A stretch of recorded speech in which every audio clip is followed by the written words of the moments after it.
After Frisk stepped through the arch, Sans walked up to Dr. Gaster, his hands jammed in his hoodie pockets. He was able to approach the doctor now. This strange lack of distance or direction this place had, for the moment, been suspended, as if the copied arches had momentarily pinned the world in place. He stood in front of Dr. Gaster as the hands continued to separate. Gaster's head rose to face him. His cracked bones crinkled like paper. Sans said, "I'm sorry." Gaster remained silent. "I tried, you know? I really did try.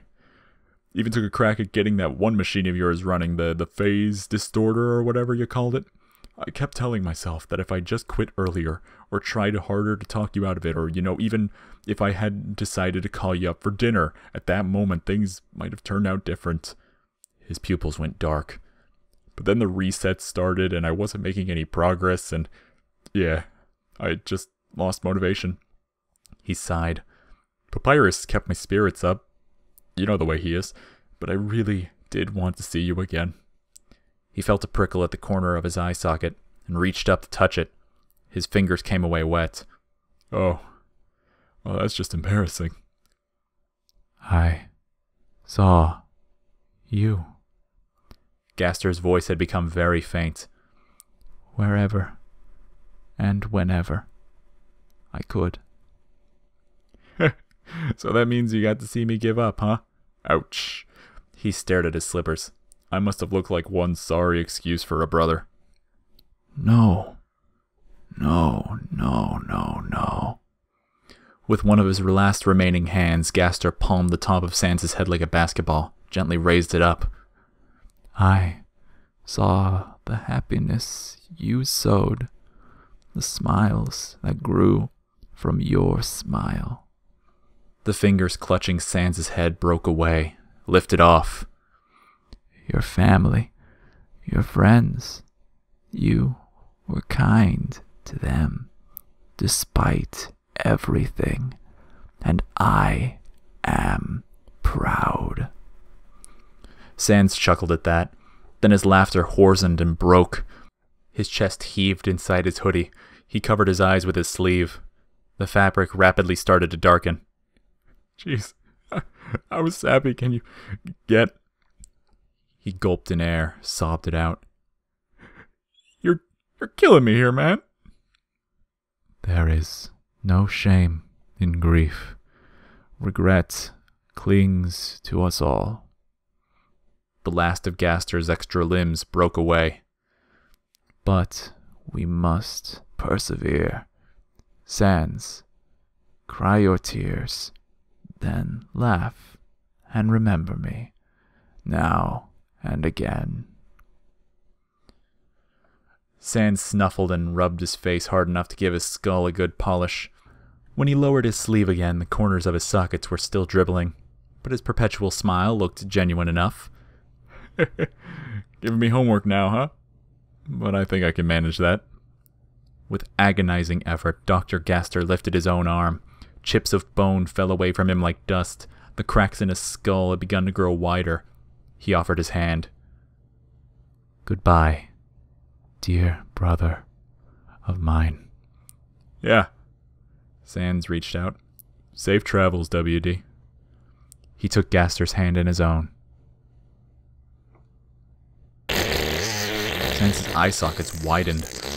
Damp air rushed out from between their clasped fingers. It sounded like a lawnmower failing to start.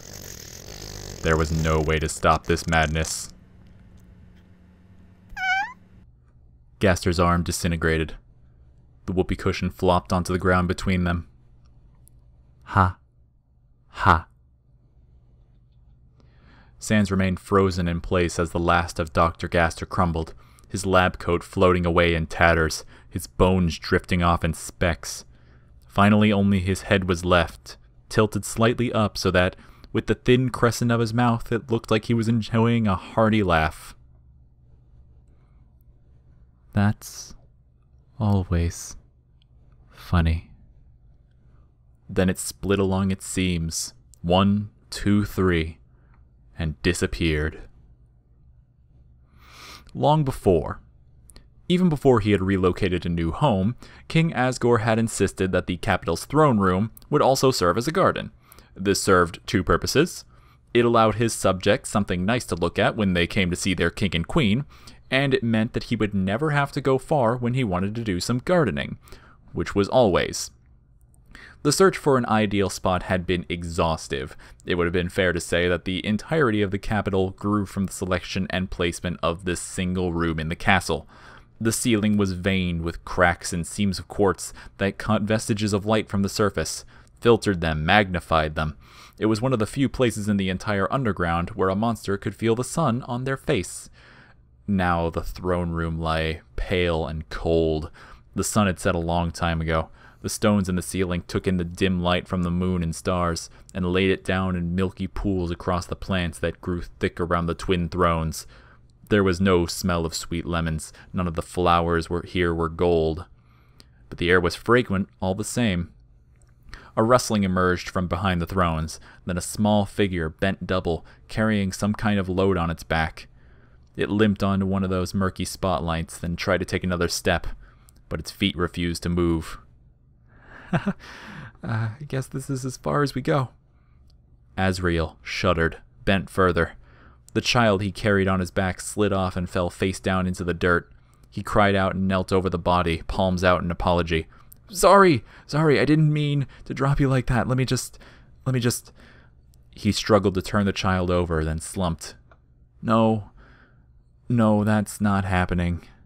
Serves us right for eating all those pies, huh? Asriel's breath was rattling and slow. Monsters didn't bleed, but he was in bad shape still.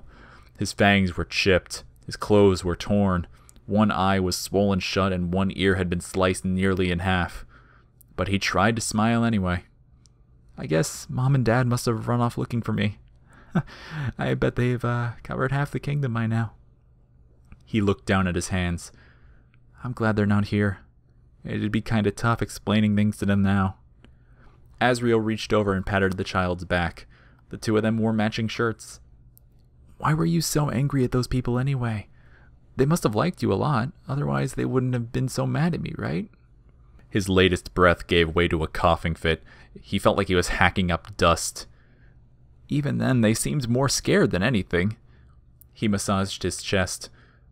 I don't blame them. I was scared too. Asriel's smile faded.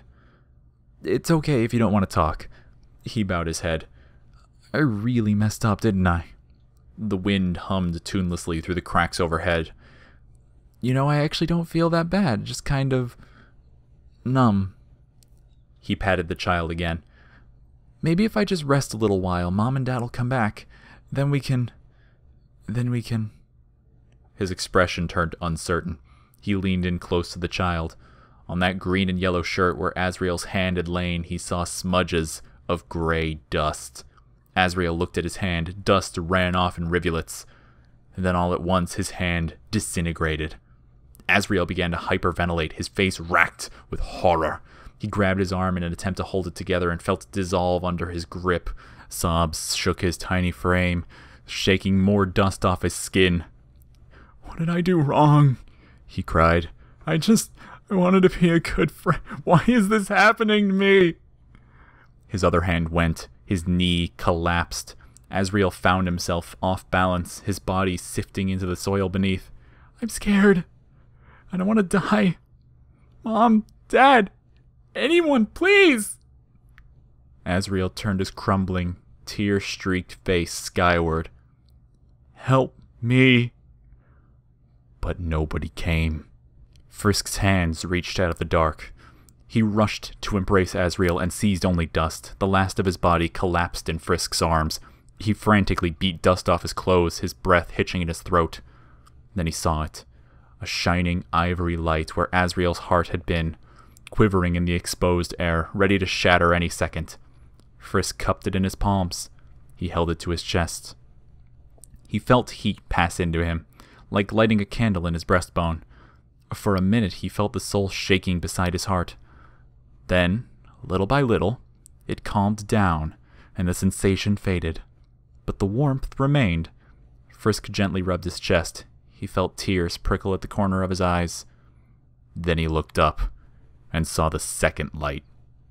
This one was deep red, pulsing, almost sickly in a way that was difficult to describe. He reached out to touch it, and the air was rent by a harsh crackle like he'd stuck his finger in a light socket. He cried out and pulled away, his palms scorched. This soul, too, shook, but not nearly as fiercely as Azriel's had. It was taking its time to shatter without its body. A shadow passed over the room.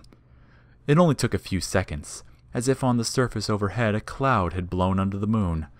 But as the darkness crept over him, Frisk felt oddly cold. Like someone had filled his bones with ice water, he couldn't stop shaking until the light returned. The wind picked up and blew across the throne room's broken ceiling. For a moment it sounded like laughter. When the shadow passed, the soul had disappeared. Frisk backed away. He still had one hand clutched to his chest. He felt his heartbeat quicken. He had emerged from the dark space between the two thrones. There had been no pathway or entrance from Dr. Gaster's door to here, just movement, a brief feeling of being nowhere at all, and then he'd found himself here just in time to hear Azriel's cry for help. But when he turned back to that space, something was wrong. Outside of this circle of moonlight, the waiting dark no longer filled him with determination. It felt predatory, like it was waiting for him to walk in and snap off his limbs. And in fact, as Frisk stood on that periphery of that shadow, he would have sworn it extended a tongue of blackness out to lick at the toe of his shoe. He pulled away. His heartbeat jumped. Something rustled behind him. Frisk turned around and saw nothing there. Only the wavering garden and the dim moonlight. Only the dust where Azriel had been. Only the crushed plants where the child's body had been. He wasn't there. And then he was. Standing in the darkness opposite Frisk. His jolly green and yellow shirt almost glowing in the night. His tousled brown hair hung over his face, obscuring his eyes, but his smile was wide and cheery, and there were two bright points of color at his cheeks. He looked livelier than anything else in this room. Both hands were folded behind his back, like someone with a secret. "Greetings," he said. "I'm so pleased to finally meet you." He held out one hand, the skin smooth and pale as ceramic. The other remained behind his back. Metal gleamed in the dying light. "You have something that belongs to me,"